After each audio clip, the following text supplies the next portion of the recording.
કપિલ વસ્તુ કરીને એક રાજ્ય હતું. કપિલ વસ્તુ લાલો મારી હારે રહેજો, મજા આવશે. કપિલ વસ્તુ કરીને એક જબરજસ્ત મસ્તીનું રાજ્ય હતું. એ રાજ્યના રાજા હતા શુદ્ધોધન. શુદ્ધોધન રાજાને ત્યાં બરાબર છે પુત્ર થતા નહોતા, એટલે એમની એક વાઈફ હતી, એનું નામ હતું મહામાયા. પછી બીજી વાઈફ એમને મેરેજ કર્યા, એનું નામ હતું પ્રજાપતિ. તો મહામાયા અને પ્રજાપતિ બહેનો જ હતી. પ્રજાપતિની સાથે મેરેજ કર્યા પછી બી પુત્ર નહોતો થતો, એટલે એને પુત્ર ગમેથી યજ્ઞ કર્યો અને તે પછીથી એને ફળ સ્વરૂપે મહામાયાના ગર્ભથી સિદ્ધાર્થ ગૌતમનો જન્મ થાય છે. સિદ્ધાર્થ ગૌતમનો જન્મ જ્યારે થાય છે ત્યારે બધા ઋષિમુનિઓને બોલાવે છે કે આની જન્મ કુંડળી કાઢો, કેમ કે એના સપનું એને જન્મ પહેલા એક સપનું આવ્યું હોય છે. એ સપનામાં મહારાણી એનું ડિસ્ક્રિપ્શન કહે છે કે આવું કંઈક થયું મહામાયા, બરાબર છે. તો એ જે ત્યારે છે ને આપણા ધર્મમાં એ બધી વિદ્યાઓ હતી કે સપનું આવ્યું હોય તો એનું શું પાછું કારણ હોય અને એનાથી આગળ ભવિષ્ય કેવું થશે એ બધું શોધી શકાતું, કહી શકાતું. તો મહામાયાના ઓકે સિદ્ધાર્થનો જન્મ થયો ત્યારે જે ઋષિમુનિઓ આવ્યા હતા એ લોકોએ ડરમાં કીધું હોય કે શું એ તો ભગવાન જાણે એના ઘરે, પણ એને એવું કારણ કીધું કે ભાઈ કાં ચક્રવર્તી રાજા બનશે અને કાં બનશે મોટા સન્યાસી.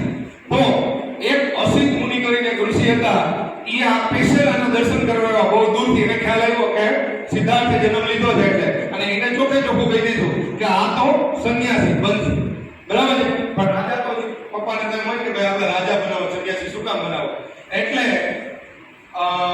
રાજા વેમમાં હતા કે ભલે અસિત મુનિએ કીધું કે આપણે જો મહેનત કરીએ તો આને સન્યાસી ન બનવા દઈએ, આને આપણે ચક્રવર્તી રાજા બનાવીએ.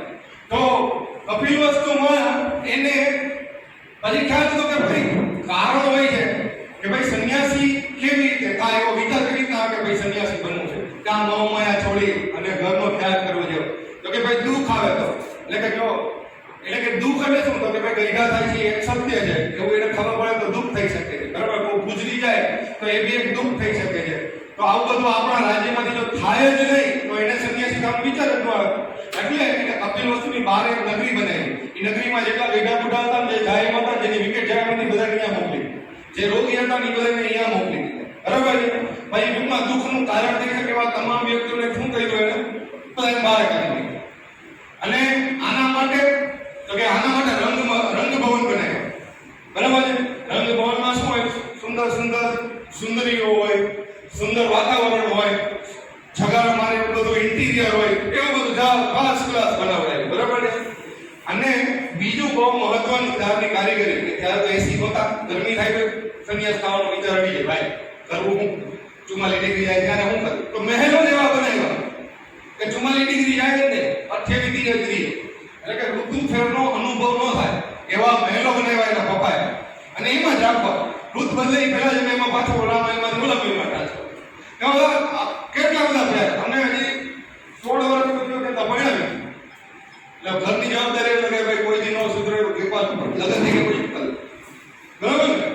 તો 16 કે 18 વર્ષ આઈ થિંક એક્ઝેક્ટલી તો યાદ નથી, પપ્પાને યાદ હશે, આપણને થોડું ઘણું યાદ હોય, બરાબર ને. તો જુવાની હજી ખીલે પીવાના લગન નથી થયા, જવાબદારી લઈ ગઈ તો એક બાળક થઈ ગયો રાહુલ, બરાબર છે. રાહુલ હવે મોટો થવાનો થોડો ઘણો 29 વર્ષની ઉંમરે પહોંચ્યા ત્યારે એક વખત એવો ઇન્સિડન્ટ બન્યો કે એનો એક ભાઈબંધ હતો, ચન્ના એનું નામ બતાવે છે, સાચું શું હોય એને ખબર, પણ એનો સારથી હતો ને ભાઈબંધ હતો રાજકુમાર, બરોબર. એને ભૂલથી બહારે લઈ જાય, આ મહેલના હીરા બહારે લઈ જાય છે અને એને આ બધા અલગ અલગ વસ્તુ જોઈ છે. એમાં પહેલી વસ્તુ એક એ જોઈએ છે કે ભાઈ બહાર જતા હોય છે ત્યારે એક ભાઈ ખાંસતા હોય, ઉધરસ થઈ હોય, તો કે હારું આ શું કરે છે ને, તો કે એ માંદા પડ્યા, તો કે હું માંદો પડી તો કે તું માંદો પડી છે બાબા. એટલે કે મેં તો કોઈ માંદા માણસો જ નહોતા જોયા, ખાંસતા માણસો જ નહોતા. થોડેક આગળ જાય છે ત્યાં એક ઠાઠડી લઈને જતો હોય, રામ નામ સત્ય. તો કે આ શું છે, તો કે મરી ગયા, કે હું મરી જાય કે આ તું શું બધા મરી જાય, જે જન્મ લે છે મરે જ. તો વળી એક બીજો ઝટકો લાગ્યો. થોડાથી આગળ ગયા પછી એક સન્યાસીને જોયા, બરાબર છે. એ કે આ શું કરે, તો કે તપ કરે. તો કે એનું કામ તપ કરે, તો કે એને એવું લાગે કે આપણું મોહ માયા બંધન છે એમાંથી છૂટવું જોઈએ. કે મારે છૂટવું જોઈએ, કે આ છૂટવું જોઈએ ને ભાઈ, કે આ બધું બાંધી રાખીશ તો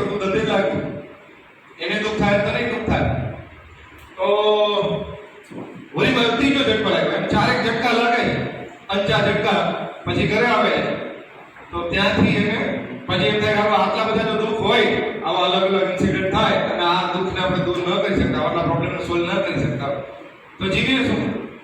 એટલે એના પહેલા ગુરુજી હોય છે, એનું નામ છે કૌંડિલ્ય. કૌંડિલ્ય ગુરુજી ઓલરેડી વેદાંતનું ને આપણા જે ધર્મનું છે એનું જ્ઞાન તો બધું આપેલું હોય છે, પણ એમાં એને કે આવા બધા પ્રોબ્લેમના સોલ્યુશન જોયા નહોતા. એટલે હવે શું કરવું? એટલે ઘર છોડીને બહાર જાય છે. બહાર જતા જતા ઈ જંગલમાં રખડે છે, કેટલા લોકોને મળે છે, સોલ્યુશન મળતું નથી કે ક્યાં જવું. એમ ફરતા ફરતા એક જણા એમ કીધું કે ભાઈ એક મોટા મહાન ગુરુજી છે જેનું નામ છે અલ્લાહ કલામ ગુરુજી, એના આશ્રમમાં જાઓ, એ કંઈક એવું જાણે છે જે તમે આમાંથી કંઈક બહાર કાઢી શકે, જ્યાં ગોટે ચેડા છે એમાં. એટલે એની પાસે જાય છે અને એ સાધના એમની પાસેથી શીખે છે. અને અલ્લાહ કલામ ગુરુજી છે એ 7th સ્ટેટ સુધી, એટલે કે 7મા લેવલ સુધીનું અમને મેડિટેશનની પ્રવૃત્તિ ક્રિયા શીખવાડે છે, જેમાંથી એને ઘણા બધા બેનિફિટ થાય છે, ઘણો પાવર આવે છે, ઘણી એનર્જી આવે છે, ઘણું ડેવલપમેન્ટ થાય છે, પણ એને કંઈ પરમેનન્ટ સોલ્યુશન હજી લાગતું નથી. એટલે ટૂંકા સમયમાં જે ગુરુજીને 25, 30 કે 50 વર્ષના અનુભવથી મળ્યું તો આજે ગુરુજીની એજ થઈ ગઈ હતી અને એટલી મહેનતનો પ્રયાસ કરી રહ્યો હતી, બહુ ટૂંકા સમયમાં 1-2 વર્ષમાં કંઈક મેળવી લે છે. પછી ગુરુજીને એમ થાય છે કે હવે હું તો ગયો થઈ ગયો, મારે તો જવાનો ટાઈમ થઈ ગયો છે, પણ આનું લેવલ મારા જેટલું થઈ ગયું આને આશ્રમ સોંપીએ.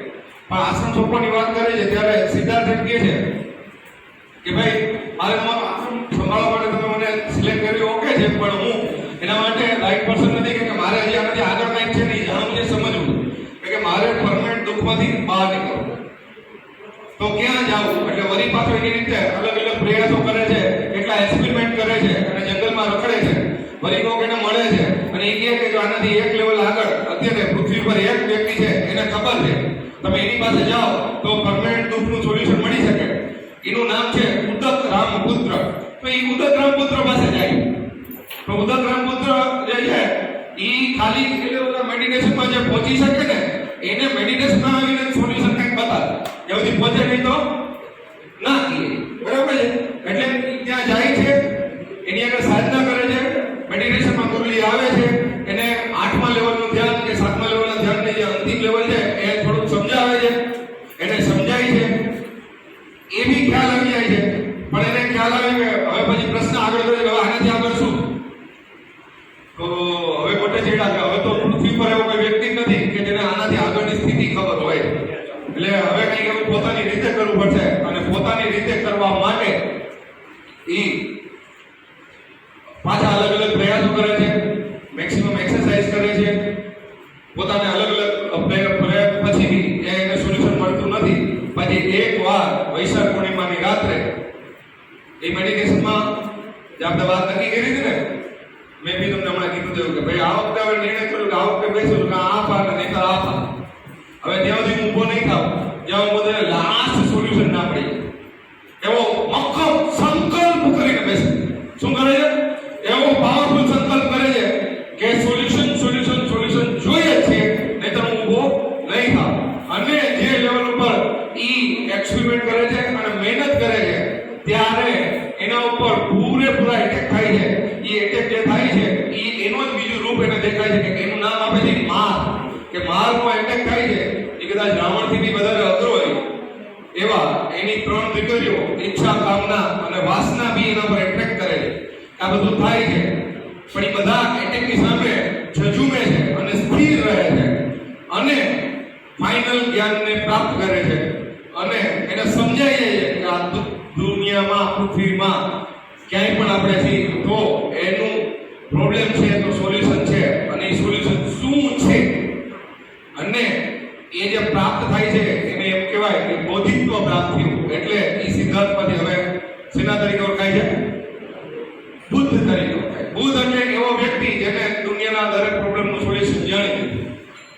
બરાબર? એનું નામ તો સિદ્ધાર્થ જ છે, પણ એ હવે શું બની ગયા?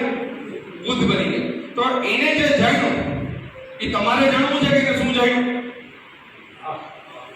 કે નહીં? કેટલાને જાણવું?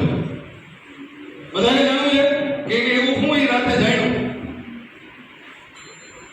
પ્રેક્ટિકલ વાત કરું છું, જાણવું છે ને? તો એ કહે છે કે દરેક પ્રોબ્લેમ છે ને એનો સોલ્યુશન 3 સ્ટેપમાં. શું છે? 3 સ્ટેપમાં છે. પહેલું સ્ટેપ છે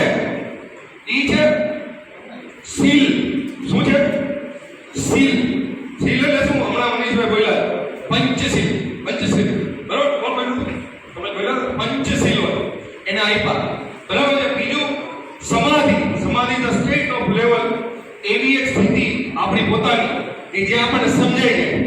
બરાબર?